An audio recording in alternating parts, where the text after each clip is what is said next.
So we put out a call for questions on the community tab because we'll be doing a couple of Q&A videos the beginning of next week as we're headed to an undisclosed location before the start of training camp. So something big is going to happen. Like, I don't know, Anthony DeBar is going to be traded for a first-round pick in Devin White or something. I don't know. But we got a really interesting one that I want to expand on because it is NHL Expansion Season, SZN, as the Seattle Kraken. Great name, great logo, by the way. That could get me into hockey because the Wild suck balls, but maybe the Seattle Kraken, Unleash the Kraken, it's great. And the parameters that went down with the NHL Expansion Draft, all that stuff. So CJ Ham is the man put in.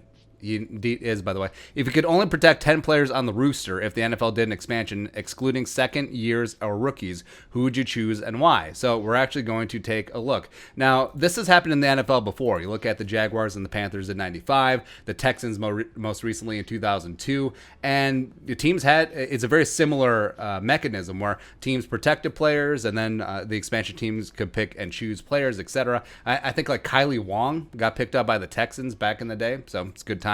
And it is a balance, right? So you want to protect your young stars, guys in their mid-20s, guys on their second contracts. Like you mentioned, parameters-wise, rookies and second-year players are excluded, so we don't have to worry about Justin Jefferson, baby. We're good to go there. Or guys like Ezra Cleveland, etc., or Cameron Tiny Dancer. But it is a balance because do you protect an older player? Do you protect a guy in his 30s plus? Do you protect a guy with a big contract? Because ostensibly you think that expansion teams would not be able to just like pick up Kirk Cousins for $1. Right. So that is a balance as well. So sometimes just having a massive contract is enough of a deterrent where you don't have to protect them. You can use that spot somewhere else. So we're going to go through and we did our best. I think we got everyone who's not our first or second year player on the roster. So we're going to protect 10 and we'll pick through. So the easy ones right away would be through the magic of editing. We're back. So Brian O'Neill.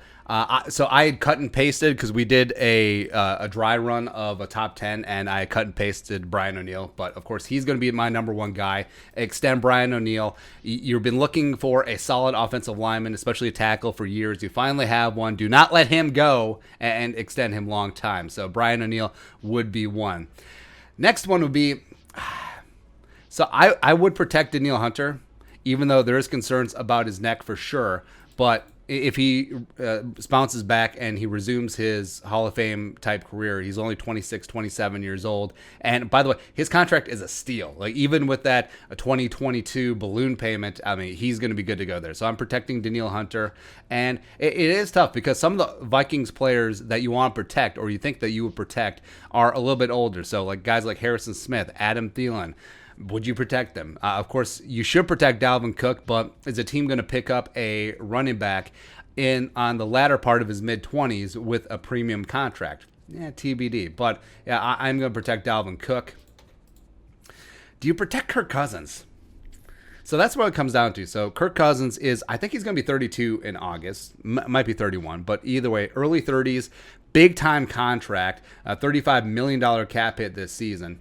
$45 million cap hit next year. So I don't know if the expansion team would pick him up. So we'll put him on the back burner for now. I would protect Diesel Dalvin Tomlinson. His contract is actually going to be a bargain when you go back and look at it. And team captain, leader, young-ish. This is only his second contract, so he's going to be good to go there.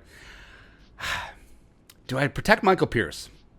I would protect Michael Pierce. Where, yeah, you're protecting the Williams Wall 2.0. Michael Pierce, I know some fans are frustrated because he hasn't played it down for the team yet, but I think that he is going to be that guy building from the inside out. And he's a young guy just coming off his rookie deal with the Ravens. He's young even after the opt-out. And $9 million a year, that's still pretty damn good. So you're protecting your interior defensive line there. Plus, I think that he would be snapped up in a second at that price by the expansion team.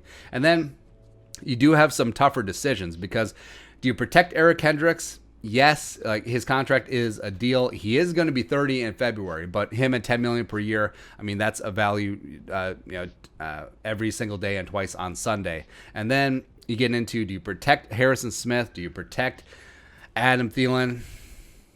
That's tough. So I would protect Harrison first. I'll throw Adam Thielen on there second. You got two spots left, and you're picking through. there's not really anyone else that you would really need to protect. I mean, Mac Alexander, I like, is on a 1-year deal. Same thing with Bashad Breeland, Patrick Peterson. No one's picking him up. Nick Handley Vigil. Do you protect Anthony Barr? Maybe we'll circle back on that one. Garrett Bradbury, do you protect? If Bradbury had shown a little bit more in his first 2 seasons, maybe. But also, I'm not sure if the expansion team would pick him up. So I'm not sure if there's any sweat there. Do you protect Irv Smith Jr.? Like you're projecting Irv in 2021, but has he done enough for a team to pick him up? Former 2nd-round pick, sort of mild production so far, working in as with the Vikings multiple tight ends. I think I would use a spot on Irv. It's pretty close though. Then what else do you do? So you could protect Kirk, even though I think that his contract would be a deterrent. But other than that, who else are you going to protect? Remember, rookies and second-year players you don't have to worry about. So picking through the Vikings' 3rd and 4th-year players like Drew Samia, you're looking at Jalen Holmes, or some of the other veterans. You're looking at Dakota Dozier. You're looking at Olise Maka-Udo. You're looking at Steve Weatherly, Sheldon Richardson. Like, who would you really protect?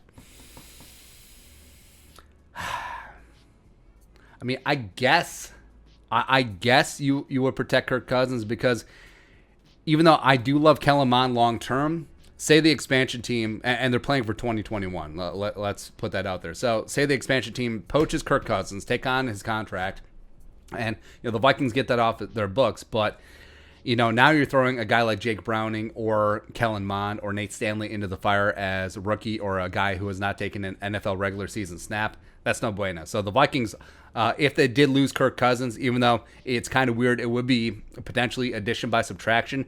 But you're losing that big contract, but the level of quarterback play that you trust goes from here down to about here. Now, future-wise, potentially it could be up here again, but if the Vikings are all in on 2021, Kirk Cousins does give the Vikings the best chance to win the Super Bowl versus anyone else currently on the roster. So, yeah, just double checking through. Yeah, that would be my 10 to protect in this hypothetical expansion draft. O'Neal, Hunter, Dalvin, both Dalvins, corner the market on Dalvins, Pierce, Kendricks, Harrison, Thielen, Irv, and Kirkua Cousins. So that's it. What are your thoughts on this mind exercise? Who would you protect? Where did we get it wrong? Where did we get it right? We got it right on all of them. That's all. But let us know your thoughts in the comment section below. Subscribe for daily Vikings takes. Want to support that work? Post on the Venmo. But until next time, Skol, production value.